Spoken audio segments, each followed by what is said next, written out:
My name is Chef Alex. I've been cooking here with Homemade for just about a couple months. Super excited here to be back with you. And today I'm here joined by Chef Meg, who will be here moderating. Hey, yeah, it is a very typical Seattle day. Like the sun was out, but it was still raining. Very So, bipolar weather, as always. So if you have any questions, Chef Meg is here for you. I'm here to answer any questions directly in the chat. Feel free to drop them there. And we're also joined here by some amazing friends from the Fulton Fish Market. Fulton Fish Market is the oldest fish market in the country, 200 years old. And what's cool about it is that you can order directly to your home online. They've got an amazing selection of everything from, for example, what they sent us today, salmon, they have roe, oysters, even some of the accompaniments to go with those things as well. So they're really here to equip you for the holidays to host and impress. And not only that, they're here to make things easy with some of the complicated parts of hosting, especially with things like portioning, figuring out how do I actually figure out how to cook for a crowd of 20 people. I know I'm kind of in that boat. I've got a lot of people here asking me, hey, what are you cooking for the holidays? They're around the corner. Does anyone else have family who's asking them, they still don't know, haven't set their menu? That's definitely me. I'm in that boat, so can take all the help I can get from people like Fulton Fish Market, and we're really excited here to cook with their products. And we're also excited to announce that they're offering a special deal specifically for homemakers. So you can take 50% off your first order if you go to their website, fultonfishmarket.com, and they /homemade, and then you can use that 50% off and also free delivery off your $125 order. So oh, really sorry, it's $50 off. I'm sorry, $50. Thank you. Good correction there. That's why we $50 have off. people here to catch us. Thank you. We're doing live TV here. But I'm really excited to go ahead and cook this amazing spread. I think that a lot of us like showing up with sides and impressing folks at a holiday party, but it can be challenging to do. And I think one way to do that is to just think about the quality of the ingredients and use this as an excuse to be a little decadent. What better chance to do that than use high quality seafood? Totally. And If I like came to a party and if this was the spread, I would like scream immediately. this is my kind of party. And even with simple things like things you might have seen before, for example, cocktail shrimp, we're gonna teach you how to really kind of jazz it up and give it a touch that gives it kind of like that gourmet touch in some ways, but we're also going for kind of like that steakhouse, surf and turf flavor profiles that some of you might have seen from back in the day, or if you go to those classic Americana type restaurants. And so we're gonna start it off with some poached shrimp, and we have this going here with a collection here of ingredients. We have 6 cups of water. We've got some dry vermouth. We've got some lemon wedges, some bay leaves, and some peppercorns. And so we've had this going here for just about 5 minutes or so. We're gonna turn it up just a little bit. We wanna really get this to a simmer. And here we have some beautiful, beautiful prawns here from Fulton Fish Market, and they came deveined, which is really, really nice. So much work doing that. And so all we had to do was deshell them. And then we have those shells to save for another occasion. We can use those for, say, like a seafood stock. And so for the moment, we're just kind of getting this up to a simmer. And then we're going to poach these for just about 3 or 4 minutes. I have a question for you from the chat. Sorry to interrupt. But how would you describe the difference between poaching and just boiling something? Yeah, poaching, we're gonna go at a lower temperature. And so we're definitely getting it to the temperature where it's gonna become cooked, but at a boil, it's gonna overcook. And especially with something like shrimp, with basically the muscle fibers of the shrimp itself, it's gonna get overcooked if we boil it at a high temperature. And so poaching is gonna allow it to kind of stay nice and soft, maintain that really just soft texture as we bite into it, and also absorb some of the flavors, whereas if we're boiling it, you're not gonna get that. That's when you get like rubbery, tough shrimp. Right? Rubbery, tough shrimp, nobody wants that. And so we've just about now got this to a simmer here. We see now it's starting to give off some steam here. So We're getting close. We're not quite there, but we are almost there. And just gonna make sure we're still heating this up, and we are. And I feel like seafood is kind of synonymous with the holidays. For me, it's kind of interesting that you see seafood be a celebration of many cuisines around the world. And so I was kind of curious if anyone else has seafood traditions around the holidays. I know especially around New Year's, there's traditions out there that a lot of us folks, seven fishes. Anybody else have any out there? We'd love to hear.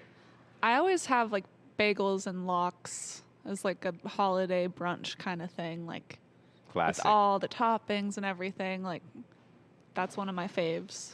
Me too. And I got family in New York, and every time I go visit them, I come with a bag of bagels to do that, and we freeze them. So I'm here with you, bagel people. And this is now just simmering. It's starting to boil. It's not quite too boiling, but it's just kind of getting to that point. And we're gonna start to just drop the shrimp in now and get those going for just about 3 to 5 minutes. We're gonna give it a good shake so we make sure it kind of cooks evenly. We don't want just a pile of shrimp at the top not cooking. Gonna continue giving this some heat, and then we're gonna go into making this cocktail sauce. And what's kind of fun about this one here is the vermouth component, is this dry martini component here. And so that comes from a couple different components here. We've got the dry vermouth. Dry is definitely what we want versus sweet. And we have some gin. We've also got some ketchup and some tomato puree, some Worcester sauce, and a little bit of hot sauce. The hot sauce is optional. Worcester sauce. I remember seeing that, and it's like, it's fun to say. I never knew how to really say it. I'm still probably saying it partially wrong, but it's one of those ingredients that if you use subtly in sauces, it's gonna really do a lot to bring it that umami. And especially when we're talking about classic Americana flavors, it's part of a lot of cooking from that era. So we've got that going with the tomato, vermouth, the gin, the hot sauce, and we're gonna mix that. Here we have some grated ginger. We have just about a teaspoon there. And one of the tips for peeling ginger, I find it can be a little bit of a pain sometimes, and one of the tricks that can help is to use a spoon. Use the tip of a spoon. That's a really kind of easy way as opposed to a peeler. Oftentimes the blade is too big, but a spoon is a really great way to quickly peel ginger in a pinch. And then here we have. Do you like a dirty martini? Love a good dirty martini, absolutely. It's an acquired taste. I didn't used to like the brine. I'm learning to love the brine later in life. Yeah. Mm-hmm. My new thing has been a lychee martini. Has anybody tried any martinis, strange martinis or martinis that were new to them? Lychee is not new for a lot of people, but for me it was new, and I loved it. I've had one that's like, it's basically a dirty martini, but with like hot pepper brine. Hot pepper? Yeah, like so it's just spicy. Like I'm a here for it. papara pepper. Sign me up. Yeah. I grew up with drinking out of a hot sauce bottle instead of a baby bottle, so I'm here for that. So we got our cocktail sauce here. We're just kind of stirring everything to incorporate everything, mix in that ginger.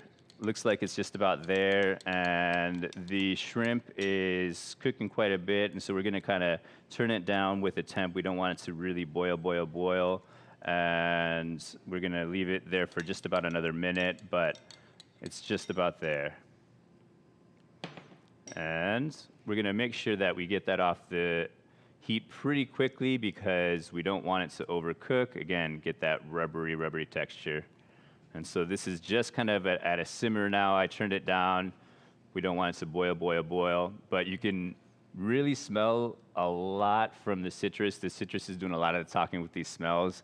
I kind of walk into like a steam room that smelled like this. Smells like an amazing edible steam room, just with something about the smell of the bay leaves has a little bit of that kind of aromatic, just really excites the taste buds. So I'm excited for this one. We're gonna get off the heat in just a minute here. We're almost at 3 minutes, going on 4 minutes now for cooking. And I have a colander there ready in the sink.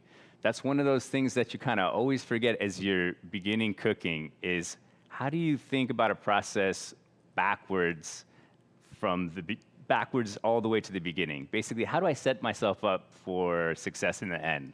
A lot of times when you're just starting out cooking, you will get everything going. You have, say, like a hot pot of pasta, and then you've got nowhere to pour the pasta. And so like that's what we call mise en place, is getting everything ahead of time so you're not running around at the last minute. It really just makes such a difference. And thinking about how you can apply mise en place to other parts of your life is pretty awesome for me. It's definitely helped me with organization. So we're getting this off after about 4 minutes of heat, no more than that.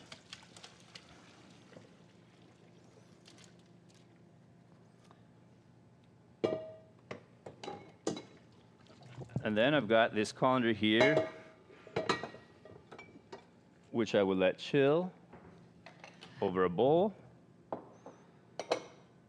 And then in a second, we will put that into the fridge to chill a little bit more once it's cooled a bit. And I want to show you the consistency of this shrimp, just to show you that it's not overcooked and kind of what we're going for with poached shrimp. You can see here, if you pick it up by the tail, it's still kind of got a fair amount of if I squeeze it, I can still get a fair amount of squeeze and what we call give. And so there's not an insane amount of resistance if I squeeze, so that's good. And then we're gonna get going now on these oysters. So we have these beautiful oysters. These are East Coast oysters. I am a huge, huge, huge oyster fan. I feel like we've got some of the best oysters in the Northwest. I don't know, am I biased, Meg? What do you think, as someone not from the Northwest originally? What are your thoughts on Northwest oysters? They are so good. Yeah. I love all oysters though. I'm a fan, and I do like trying them just all over the U.S. or the world. It's just like how the different places that they're grown, or what's the word for? Is that the word? Not harvested, but like cultivated. Yeah. Just like how the different water imparts different flavor to the oyster. It's really fascinating interesting. how all that impacts the overall flavor of the oyster. I've had oysters in the Caribbean of Colombia to the East Coast in Maine to Washington, and it could be an entirely different beast practically in every place. The flavor is so different. And so these are some amazing East Coast oysters, and what's nice is that Fulton Fish Market can do the selection for you. It can be a little bit overwhelming if you don't know oysters, figuring out even which variety or what determines the quality of a good oyster. Like, for example, we want something that has like a pretty deep shell, basically, so that we can get a fair amount of brine. If we have too shallow of a shell, there's not going to be much brine. We also can tell that these are nice, healthy, good oysters by kind of hitting them together. They really don't sound empty. They sound full, and I can feel that there's quite a bit in there. So that's a good sign of a healthy oyster. We know that Fulton Fish Market's sending us some good stuff. And I want to show you some tips on shucking here. I am not the most skilled mother shucker there ever was, but I can shuck. I've shucked a few in my day, so I will show you what I've learned. And the most important thing is safety. And we really, really, really don't want to hurt ourselves. And so we want to make sure that we'll take a towel and we'll kind of fold it basically in half and then half again. So we'll have this the long ways. And this is basically what's going to protect our hand. So we're going to use this to stabilize the oyster on the bottom. And then we're going to have about half of it, the edge, basically exposed. We're going to fold this over so that we're not pointing the blade directly at our hands. And we're going to point the blade at about a 45-degree angle, and you can kind of feel in between the groove of these.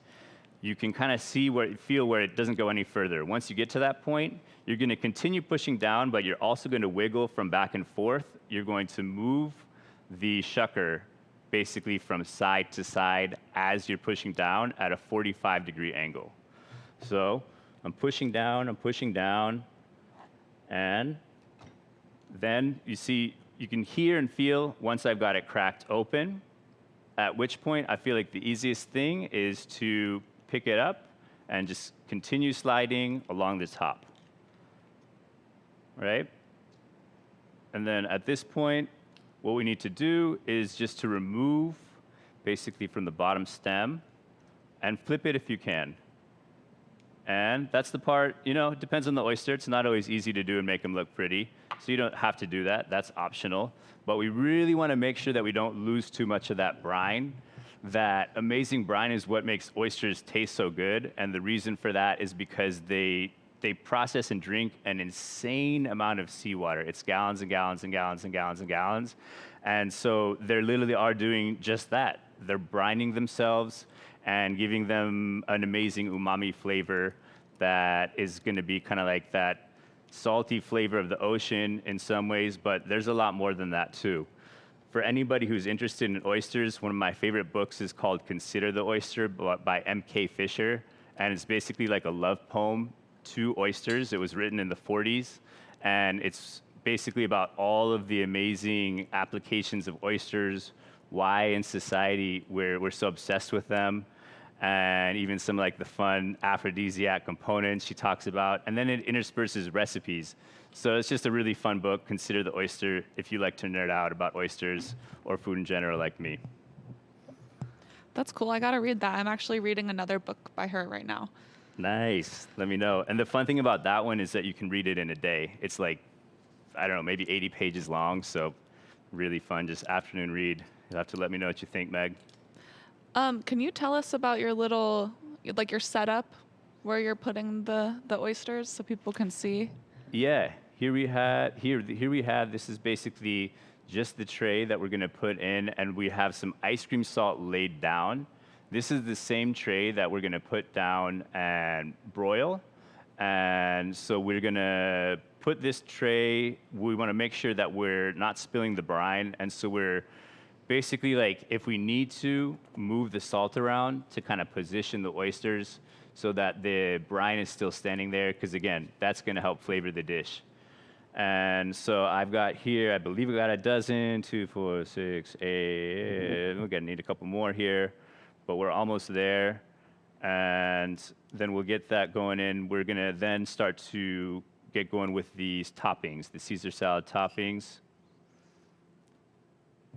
This is a good one for if it's, one of your first time shucking oysters, because you're baking it, you're not going to see any oopsies. Exactly. If you mess up, no one's going to know. Yeah. This is perfect for that. Po' boy is another great dish that I can think of. Frying oysters as well. As you're learning to shuck and kind of maybe a little self-conscious about how they look, those are great dishes to go ahead and practice with. And then, I figure I should go ahead and try one, huh? Let's see how they taste. They look beautiful.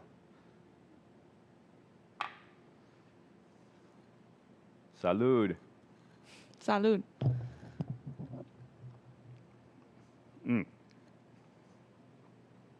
That tastes like the ocean in the best way. That is amazing. Wow. And it's funny, maybe it's in my head, but I feel like I can taste the subtleties of the East Coast beach versus the West Coast beach. It tastes like an East Coast beach to me. I don't know how to describe it other than that. But this is, we're going to keep it moving here with these oysters, and we're going to start to assemble the toppings here. And so we've got a dozen oysters here, shucked, and then we're going to go with a pretty classic Caesar salad mix of ingredients here. And what's cool about this is that I was talking about incorporating umami flavors and seafood from many angles. I feel like we're doing that with this dish for sure. And so we're mixing all of the ingredients here, which are some chopped spinach here. It's pretty finely chopped. We've got some finely chopped anchovy. We have some chopped capers. We've got some lemon juice. We've got some red pepper flakes, about a 1/4 teaspoon. Optional, if you don't like spice, you could totally do without those. I think it's going to add to the flavor as well. So even if you're not a spice lover, I would recommend a little bit. Here we have some heavy cream, 2 tablespoons.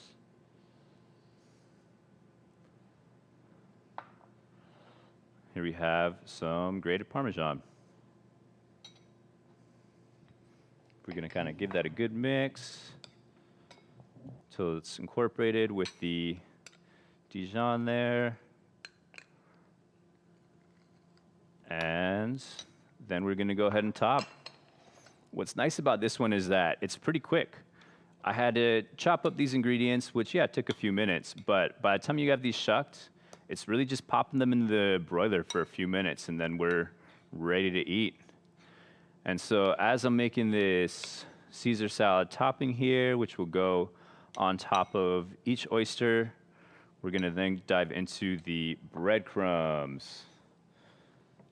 Breadcrumbs here, panko. Here we have an organic blend. There are gluten-free alternatives that I think do a good job. And so you could absolutely swap out for one of those if you wanted to.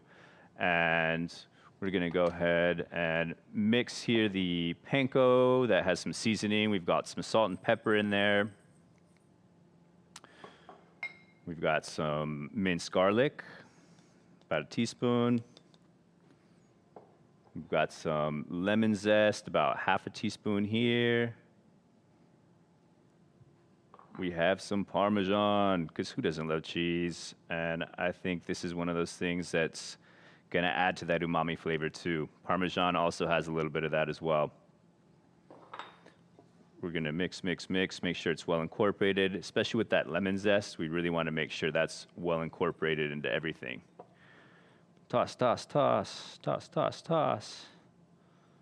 And then we're going to go ahead and add a little topping of the Caesar salad mix on each. We're just going to kind of do basically a little dollop. And so it's about like less than half. Looks like between half and a teaspoon.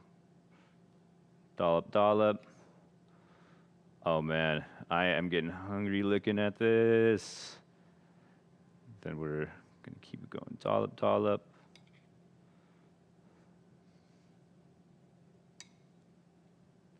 Then if you had a little extra, you could maybe do a little bruschetta with this.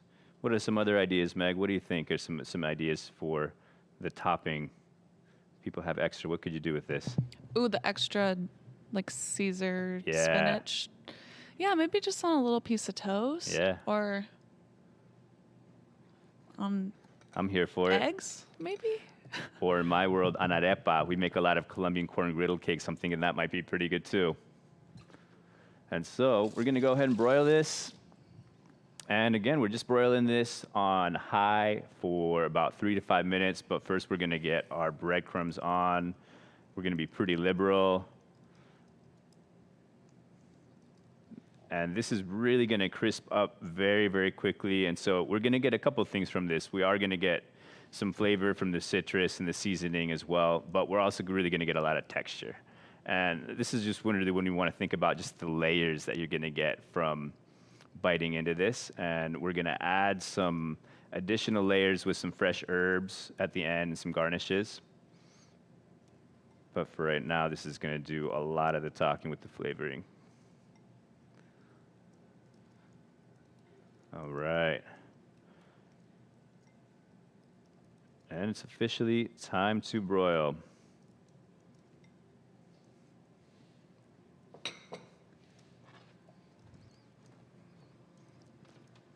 Pop this in.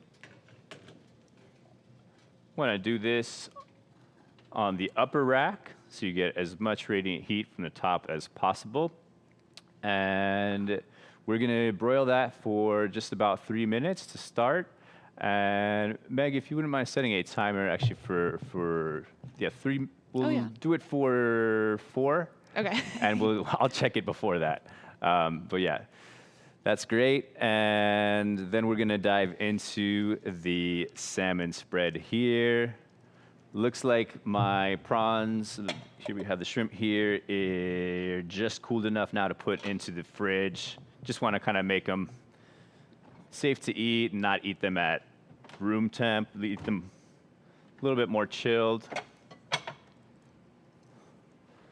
And now we are diving into the salmon spread. It's one of my favorite things to make. In my free time, I, like Meg, grew up eating a lot of smoked salmon and bagels and that kind of thing. And in my business, I do Peruvian and Colombian food, and we like to highlight a lot of Northwest ingredients. One of those things is smoked salmon. And so we do actually a lot of smoked salmon spreads and serve them with arepas, which are these corn griddle cakes that I was just talking about. So it's kind of like a classic that I've incorporated into my cuisine, even though it's not classic South American cuisine. I think it's just such a fun meld of flavors. And I could start my day every day eating a smoked fish spread, whether it's smoked salmon or whether it's sable fish. I can't get enough of it. I think it's just such a decadent treat. And so I think it's gonna really knock people's socks off if you show up to a party in most cases with this. Not everyone is a seafood lover, but for those of us who are, a good seafood dip is gonna impress. I truly believe. And so we have this beautiful smoked salmon here from Fulton, which I would describe as basically like a lock style. If we're talking about bagels, it's definitely like the kind that you would be familiar, the cold smoked, seeing on a bagel. It's got a really nice fat content. You can see that there's almost kind of like this marbling in between each layer. And I can smell this. All I smell is like that fresh smoke flavor. I don't smell anything fishy or anything, so it's an indicator that this is some really good fresh fish here. And I'm gonna basically just kind of tear this up, and we'll see how delicate it is. But yeah, I was initially thinking I might have to cut it, and it's so delicate that I'm really just gonna kind of break this into pieces here. I can just tear it apart so easily. It's just so delicate and fatty and juicy. And so we're gonna incorporate that into the dip here. And I know my oysters are just about ready to check here. So once I have this kind of processed a little bit more, ready to go.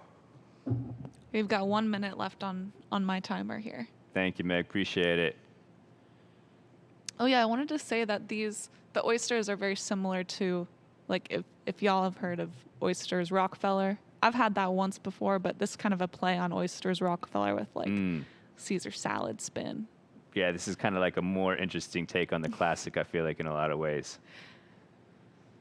I think when it comes to hosting, like, thinking of a theme really helps you make decisions on, I know you're talking about figuring out what sort of menu you want to make, especially for like people like you and me who love to eat everything. Right. Settling on a theme really helps you get there. How do you kind of nail things down in terms of the options when there's so many great options? And I think that's a great point. Whether it's a theme in terms of a region you want to highlight, maybe the theme is more general in terms of like comfort foods. I think that's a really, really great way to think about how to approach your menus and make it feel less intimidating. And it is just now time to take those oysters out. Let's check them out.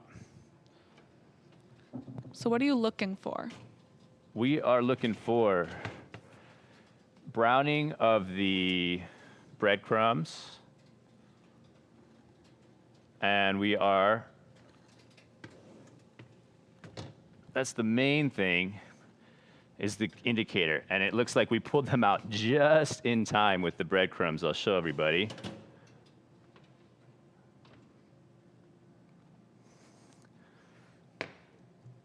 So you'll see that those breadcrumbs there's a couple there that are very, very toasty, but I think we pulled them out just in time.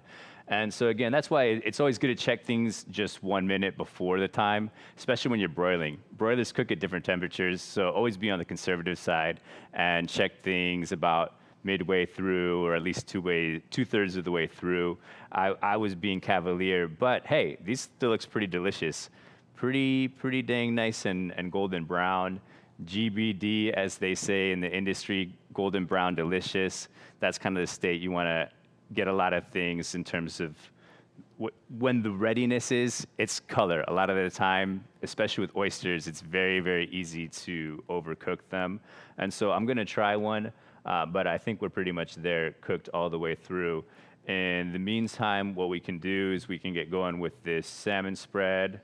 And so we have here some cream cheese, and it's important to kind of let it soften up. So you could leave it out, that's one way, but probably the safest way to do it is to just heat it up in the microwave real quick for not more than about 15 seconds or so. It's just to kind of get it soft enough so that you can incorporate it into everything else. Otherwise, it's just going to be real tricky mixing into the sour cream and the mayo that are a lot different consistencies, and so they're going to kind of separate. So the microwave trick is really going to help with that. Mixing this into a bigger bowl. And now mixing in the mayo and the sour cream. All right. And got a little bit of lemon juice too. We're gonna add some of that as well. About a teaspoon or so. Kind of optional with how citrusy you want to make it. Then we're going to kind of incorporate all of this. A mixer would work well. Spatula would also work well. I'm using a spoon, probably not the best tool. I would use a spatula, but the spoon is going to do it because we're just being kind to ourselves by not creating more dishes, and I encourage you to do the same. So we're just going to keep incorporating this, incorporating. Looks like these are starting to mix together. We can add in some of the other ingredients here. Here we have some of the Worcester sauce, hot sauce. Going to keep mixing. And then once we've got this to where there's no clumps or anything, it looks like the mayo and the fat content, the sour cream, have all mixed with the cream cheese. All right. Mix, mix, mix. Sour cream is another ingredient that makes me think of the East Coast, since all this seafood talk and seafood from the East Coast has really made me think of another holiday dish that I think of around this time, latkes. What does sour cream make you think of, Meg? So what does sour cream make me think of? Yeah. Are there any associations that you have with it? I think, I don't know. I eat so much sour cream at my house. It's associated with everything for me. Heard. Everything good. Yeah. All right. This is most of the way incorporated. And now we're just about there. Time to add the smoked salmon and the dill. I've got about 2 tablespoons of dill. Boom, boom, boom. Sometimes you got to give things a little slap to get those last little remainder of herbs, I feel like. No waste. And we want to keep incorporating. We still have a little bit of clumping here, so we're going to kind of keep mixing, keep mixing.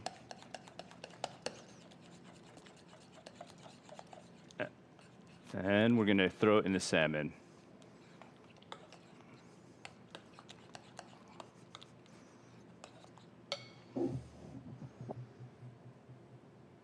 Yum.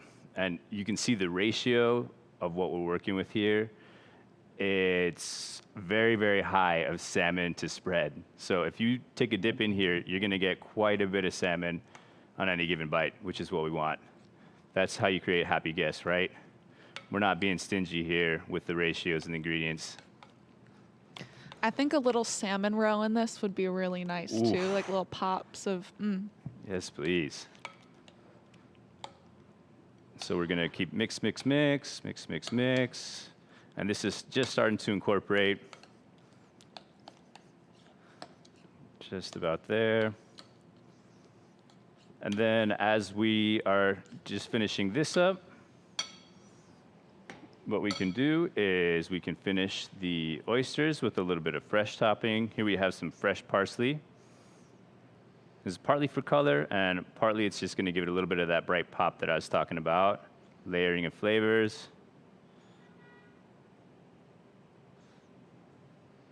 All right. And beautiful. Then we are going on the prawns. We're getting that out of the fridge.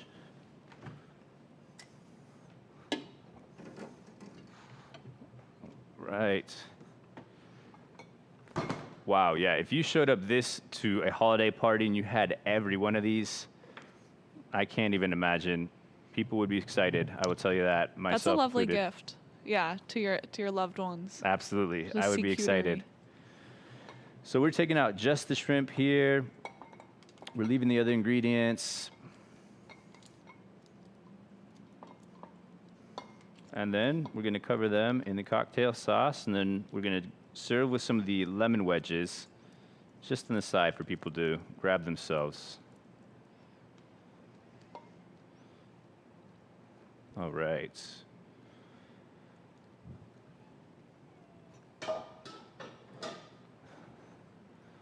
And then here we have the cocktail sauce. Kind of give it a good mix, good toss. Make sure everything is covered.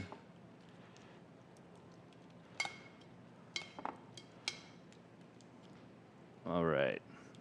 Then we're going to serve with some lemon wedges here. We can serve them on the side.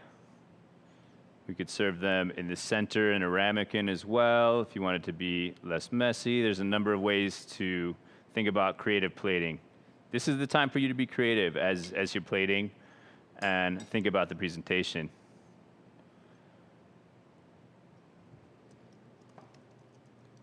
All right. And then the other component of the salmon spread here were these saltine crackers. And we made like a steak seasoning, which had some garlic, some pepper, some paprika, and then some melted butter. So we coated these saltines with all of that. We baked it for about 10, 15 minutes at 300 degrees.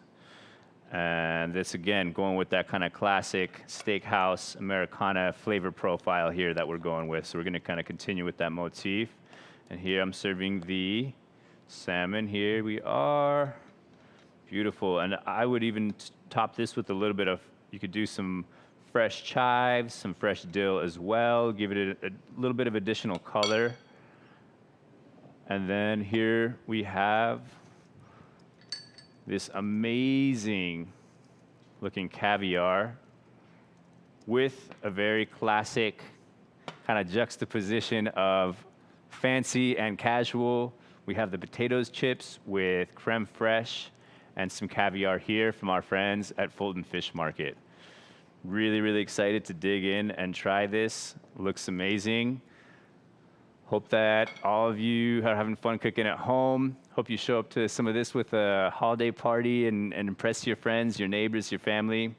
And without further ado, I think it's time that I dig in and give it a try. What do you say? Yeah, you've got several things to work through. So. Yeah, right?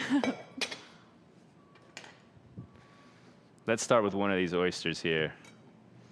Let's see how perfectly cooked they are. The moment of truth.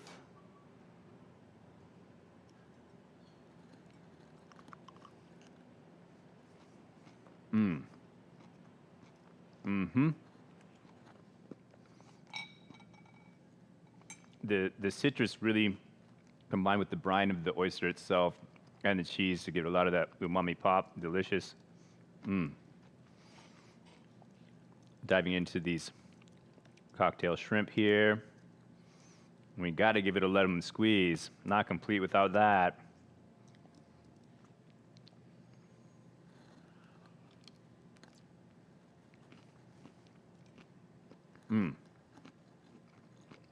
Very nice. I taste the vermouth The ginger is another unique component that sets it apart from many that I've had in the past. Very nice.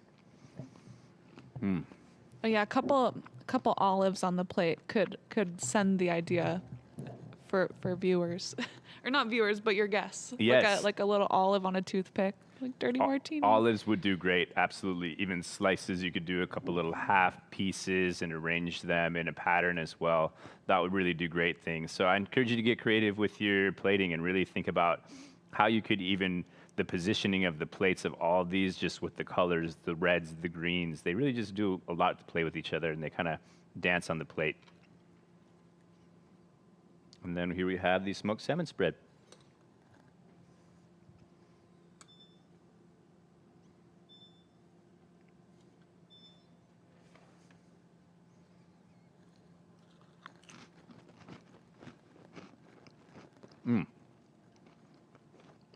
Very nice. That is good fresh salmon. Last but not least, the most decadent bite. I say the most decadent bite for last. The creme fraiche, potato chips, and some caviar.